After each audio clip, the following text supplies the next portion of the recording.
Hello friends, ఈరోజు ఈ వీడియోలో AP state doctor NTR UHS ద్వారా పీజీ మెడికల్ అడ్మిషన్ కోసం stray vacancy round web options notifications convener కోటాకి అలాగే మేనేజ్మెంట్ కోటాకి రిలీజ్ అయ్యాయి. వీటికి సంబంధించి ఆల్రెడీ ఒక వీడియో కూడా ఇచ్చాను. అయితే ఈ వీడియో తర్వాత కూడా కొద్దిమంది స్టూడెంట్స్ డౌట్స్ రేస్ చేస్తూ ఉన్నారు. వీళ్ళు ఇన్స్ట్రక్షన్స్ లో ఇచ్చినటువంటి ఎలిజిబిలిటీ క్రైటీరియాలో థర్డ్ పాయింట్ మీద కన్వీనర్ కోటాలో నేను ఆల్రెడీ మీకు మెన్షన్ చేసి చెప్పాను, అక్కడ స్టేట్మెంట్ తప్పుంది అని. దాన్నే చాలా మంది స్టూడెంట్స్ కూడా అడగటం జరిగింది. అదే కాకుండా నేను ఇక్కడ ఫిబ్రవరి 18వ తారీఖున కన్సాలిడేటెడ్ ఫైనల్ మెరిట్ లిస్ట్ ఇక్కడ రిలీజ్ అయింది. దీనిలో ఉన్నటువంటి స్టూడెంట్స్ అందరూ కూడా ఎలిజిబిలిటీ అవ్వచ్చు అవ్వకపోవచ్చు అని నేను ఒక స్టేట్మెంట్ కూడా చెప్పాను. దీనికి సంబంధించి కూడా కొద్దిమంది స్టూడెంట్స్ నన్ను అడగటం జరిగింది. ఈ రెండు విషయాల గురించి మీకు క్లారిఫికేషన్ ఇవ్వాలి అనుకుంటున్నాను. పేమెంట్ ట్రాన్సాక్షన్ గురించి కూడా కొద్దిమంది ఇబ్బంది పడుతూ ఉన్నారు, దాని గురించి కూడా మీకు క్లారిటీ ఇవ్వాలి అనుకుంటున్నాను. ఇక్కడ ఎలిజిబిలిటీ క్యాండిడేట్స్ కి సంబంధించి ఇచ్చిన పాయింట్స్ లో ఫస్ట్ పాయింట్ చూసినట్లయితే ఇక్కడ ఫేజ్ 1, ఫేజ్ 2, ఫేజ్ 3లో ఎవరైతే all India quota, state quota, deemed universities లో సీట్ హోల్డ్ చేయలేదో, అంటే అసలు జాయిన్ అవ్వలేదో వాళ్ళు, లేదా అసలు ఎవరికైతే సీట్ రాలేదో వాళ్ళు, వీళ్ళందరూ కూడా స్ట్రే వేకెన్సీ రౌండ్ లో పార్టిసిపేట్ చేసే అవకాశం ఉంది అని చెప్తున్నారు. ఈ పాయింట్ మనందరికీ ఈజీగానే అర్థమైంది. ఈ సెకండ్ పాయింట్ లో వచ్చి ఎవరైతే స్టేట్ కోటాలో లేదా ఆల్ ఇండియా కోటాలో ఫస్ట్ 2 ఫేజెస్ లో సీట్ అలాట్మెంట్ వచ్చి కాలేజెస్ లో జాయిన్ అవ్వలేదో, లేదా ఫ్రీ ఎగ్జిట్ తీసుకొని వాళ్ళు సీటు వదులుకున్నారో వాళ్ళు ఇప్పుడు స్ట్రే వేకెన్సీ రౌండ్ లో పార్టిసిపేట్ చేయవచ్చు అనేది కూడా ఈజీగానే అర్థమైంది. అలాగే ఈ థర్డ్ పాయింట్ లో ఇక్కడ ఫేజ్ 1, ఫేజ్ 2 గురించి చెప్తూ ఫేజ్ 3ని కూడా లింక్ చేశారు. అంటే స్టేట్ కోటాలో ఫస్ట్ 2 ఫేజెస్ లో ఒకవేళ సీట్ రాకపోయినా, ఒకవేళ సీటు వచ్చి జాయిన్ అవ్వకపోయినా, లేదా ఫ్రీ ఎగ్జిట్ ద్వారా సీటు వదులుకున్నా వాళ్ళు ఒకవేళ థర్డ్ రౌండ్ లో కానీ పార్టిసిపేట్ చేసి థర్డ్ రౌండ్ లో కానీ సీటు వచ్చి ఉండకపోతే ఈ స్టూడెంట్స్ ఇప్పుడు స్ట్రే వేకెన్సీ రౌండ్ లో పార్టిసిపేట్ చేయవచ్చు అని ఇక్కడ స్టేట్మెంట్ ఇచ్చారు. అయితే ఇక్కడ ఆల్ ఇండియా కోటాను కూడా ఈ ఫేజ్ 3కి లింక్ చేశారు. ఇది రాంగ్ అని నేను ఆల్రెడీ వీడియోలో చెప్పాను. ఎందుకంటే all India quota or deemed universities లో సీట్ ఎలాట్ అయ్యి వదులుకున్నా కూడా వాళ్ళు కూడా ఇప్పుడు ఇక్కడ పార్టిసిపేట్ చేసే అవకాశం అయితే ఉంది. కాబట్టి ఈ స్టేట్మెంట్ గురించి నేను యూనివర్సిటీ వాళ్ళతో కూడా మాట్లాడటం జరిగింది. అప్పుడు యూనివర్సిటీ వాళ్ళు చెప్పినటువంటి విషయం ఏంటి అంటే, ఆల్ ఇండియా కోటా కౌన్సిలింగ్ లో 14th ఫిబ్రవరి రిలీజ్ అయినటువంటి జీవో ప్రకారంగా ఎన్ఎంసి వాళ్ళు కొన్ని ఇన్స్ట్రక్షన్స్ ఫ్రేమ్ చేశారు, వాటిని మాత్రమే మేము ఫాలో అవుతున్నాము అని స్టేట్మెంట్ ఇచ్చారు. సో స్టూడెంట్స్ కూడా ఆ ఇన్స్ట్రక్షన్స్ ఫాలో అయ్యి దాని ప్రకారంగా పార్టిసిపేట్ చేయవచ్చు ఎలిజిబుల్ క్యాండిడేట్స్ అన్నారు.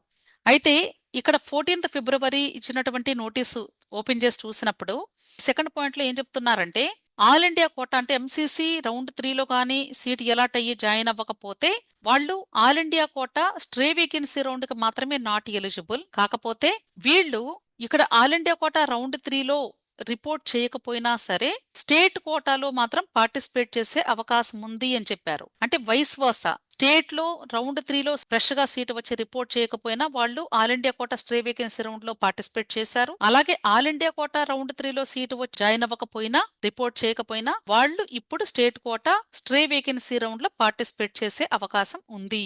ఇది వైస్ వర్సాగా జరుగుతుంది అని వెరీ క్లియర్ గా యూనివర్సిటీ వాళ్ళు చెప్పడం జరిగింది. అదే ఇక్కడ ఇన్స్ట్రక్షన్ కూడా మనకి 14th ఫిబ్రవరి నోటీస్ లో కూడా ఇవ్వడం జరిగింది. కాబట్టి దయచేసి స్టూడెంట్స్ మీరెవరు కూడా కంగారు పడాల్సినటువంటి అవసరం లేదు.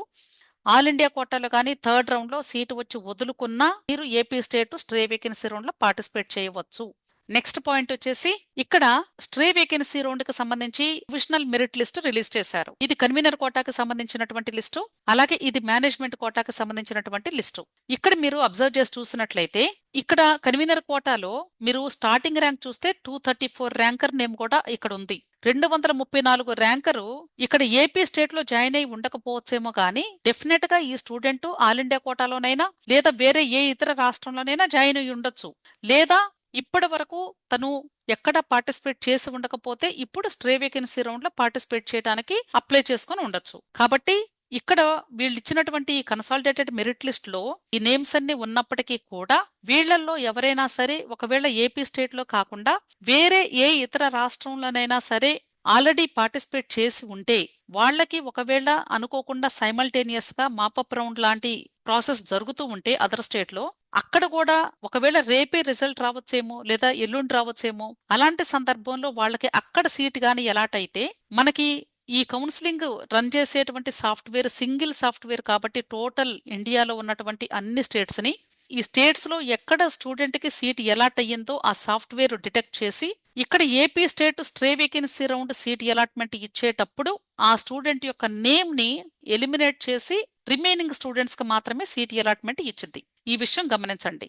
సో ఇక్కడ ఉన్నటువంటి స్టూడెంట్స్ అందరూ కూడా ఏపీ స్టేట్ లో రిజిస్ట్రేషన్ ఫీ కట్టి అప్లై చేసుకున్నారు కాబట్టి ఇప్పటి వరకు ఏపీ స్టేట్ లో సీట్ రాలేదు కాబట్టి వాళ్ళ యొక్క పేర్లు ఉన్నాయి. లేదా వేరే ఏ ఇతర స్టేట్ లో కూడా ఇప్పటి వరకు సీటు వచ్చి ఉండకపోవచ్చు బహుశా. అలాగని వీళ్ళందరూ కూడా ఇప్పుడు స్ట్రే వేకెన్సీ రౌండ్ లో సీట్ అలాట్మెంట్ పొందుతారా అంటే ఖచ్చితంగా పొందే అవకాశం ఉండొచ్చు, ఉండకపోవచ్చు.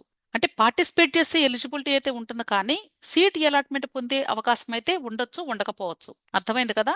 సో ఎందుకంటే రేపట్లోగా వేరే ఏ స్టేట్ లో రిజల్ట్ వచ్చినా సరే వీళ్ళకి ఆ సాఫ్ట్వేర్ అక్కడ గాని అంటే థర్డ్ రౌండ్ కాబట్టి థర్డ్ రౌండ్ సీటు వస్తే వదులుకునే అవకాశమే ఉండదు కాబట్టి అప్పుడు వాళ్ళని బ్లాక్ చేసేసి అప్పుడు వాళ్ళ యొక్క నేమ్ డిలీట్ చేసి రిమైనింగ్ ఆర్డర్ ఆఫ్ మెరిట్ లో సీట్ అలాట్మెంట్ ఇచ్చే అవకాశం ఉంటుంది. అర్థమైంది కదా? So this is the second point. Third point వచ్చేసి పేమెంట్ గురించి. చాలా మంది management quota stray vacancy round కి సంబంధించి security deposit amount 3 lakhs amount pay చేస్తూ ఉన్నారు. అయితే టెక్నికల్ ఇష్యూస్ వలన ఆ అమౌంట్ కొద్దిమందికి డిక్లైన్డ్ అని వస్తుంది. అంటే అమౌంట్ కట్ అవుతుంది, డిడక్ట్ అవుతుంది, కానీ ట్రాన్సాక్షన్ సక్సెస్ అవ్వటం లేదు. అలాంటి స్టూడెంట్స్ కరబడాల్సినటువంటి అవసరం లేదండి. కానీ అంటే అమౌంట్ అయితే యూనివర్సిటీకి వెళ్ళిందా లేకపోతే బ్యాంక్ లోనే ఉందా అనేది మనకు తెలియదు. అమౌంట్ డిడక్ట్ అయినట్లు మెసేజెస్ వస్తున్నాయి మొబైల్స్ కి. అట్ ది సేమ్ టైం యూనివర్సిటీలో మనకి ట్రాన్సాక్షన్ సక్సెస్ అయినట్లుగా కూడా మెసేజ్ రావటం లేదు. సో ఇక్కడ మనకి ఈ సక్సెస్ అయ్యేంత వరకు కూడా మనము అమౌంట్ పే చేసి తీరాల్సిందే. ఎందుకంటే మనం ఈ యొక్క వెబ్ ఆప్షన్స్ పెట్టాలి అంటే ఖచ్చితంగా మన యొక్క ట్రాన్సాక్షన్ సక్సెస్ అని వస్తేనే వెబ్ ఆప్షన్స్ ఓపెన్ అవుతాయి. అయితే ఇక్కడ అమౌంట్ ఆల్రెడీ డిడక్ట్ అయింది కదా మేడం, మరి ఆ అమౌంట్ రీఫండ్ అయితేనే కదా మేము మరలా కట్టగలిగేది అని చాలా మంది అనుకుంటూ ఉంటారు. చేయగలిగింది ఏమీ లేదండి. జనరల్ గా ఏంటంటే ఒక ట్రాన్సాక్షన్ ఫెయిల్ అయినప్పుడు కొద్దిసేపట్లో ఆ అమౌంట్ మరలా క్రెడిట్ అవుతుంది సేమ్ అకౌంట్ కి.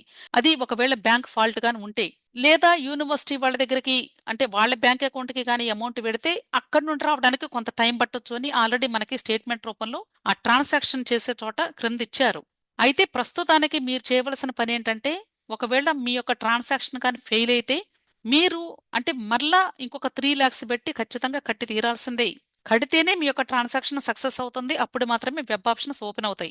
రేపు మార్నింగ్ అంటే 21st February మార్నింగ్ 11:30 వరకు మాత్రమే అంటే కట్టిన తర్వాత వెబ్ ఆప్షన్స్ కూడా పెట్టుకోవటానికి టైము లిమిట్ ఉంది కాబట్టి సో ఈ ప్రాసెస్ అంతా 11:30 లోగా కంప్లీట్ అయిపోవాల్సి ఉంటుంది. సో ప్రతి ఒక్కరు కూడా దయచేసి ఈ విషయాన్ని గమనించండి. అంతేకాదండి, మీరు వెబ్ ఆప్షన్స్ పెట్టేటప్పుడు అంటే వేకెన్సీ లిస్ట్ లో ఉన్నటువంటి కాలేజెస్ లోనే కాకుండా అంటే కోర్సెస్ అవైలబిలిటీ అన్ని కాలేజెస్ చూపిస్తుంది, అన్ని కాలేజెస్ కూడా కనిపిస్తున్నాయని చాలా మంది అడుగుతూ ఉన్నారు. సో అక్కడ వాళ్ళు చెప్పిన విషయం ఏంటంటే సీట్ మ్యాట్రిక్స్ ప్రకారంగా మాత్రమే మేము ఫిల్ చేస్తామని కాదు. సీట్ మ్యాట్రిక్స్ ఒక రిఫరెన్స్ మాత్రమే. మీరు మీకు నచ్చిన విధంగా ఆర్డర్ ఆఫ్ ప్రయారిటీలో కాలేజెస్ కోర్సెస్ పెట్టుకోండి. తర్వాత సీట్ మ్యాట్రిక్స్ ని బట్టి ఒకవేళ యూనివర్సిటీ ఏదైనా చేంజెస్ చేసుకోవాలి అనుకుంటే చేసుకునే రైట్స్ మాకున్నాయి అనే స్టేట్మెంట్ వాళ్ళు ముందుగానే మనకి ఇన్స్ట్రక్షన్స్ లో కూడా ఇస్తూ ఉన్నారు. కాబట్టి మీకు ఒకవేళ అక్కడ వేకెన్సీ లేకపోయినా కాలేజ్ నేమ్ కనిపించినప్పటికీ కూడా ఖచ్చితంగా మీరు ప్రతి కాలేజ్ని కూడా మీకు ఇష్టం ఉన్న కాలేజెస్ ఆర్డర్ ఆఫ్ ప్రయారిటీలో కాలేజెస్ కోర్సెస్ పెట్టుకోండి. అర్థమైంది అనుకుంటున్నాను. దయచేసి మీకు ఇంకా ఏదైనా డౌట్స్ ఉంటే వీడియో క్రింద కమెంట్ బాక్స్ లో కమెంట్ చేయండి. లేదా రేపు మార్నింగ్ 11:30 లోపు మీరు ట్రాన్సాక్షన్స్ చేసుకుని వెబ్ ఆప్షన్స్ కూడా పెట్టుకోవాలి కాబట్టి మీకు ఏదైనా ఒకవేళ డౌట్ ఉంటే దయచేసి ఇక్కడ ఇచ్చినటువంటి మొబైల్ నంబర్కి నాకు కాల్ చేయండి. నాకు అంటే వీలైనంత వరకు హెల్ప్ చేయడానికి ట్రై చేస్తాను. విష్ ఆల్ ది బెస్ట్ అండి. వీడియో నచ్చితే లైక్ చేయండి, మీ ఫ్రెండ్స్ కూడా షేర్ చేయండి. అలాగే నా ఛానల్ తప్పకుండా సబ్స్క్రైబ్ చేసుకోండి. Thank you.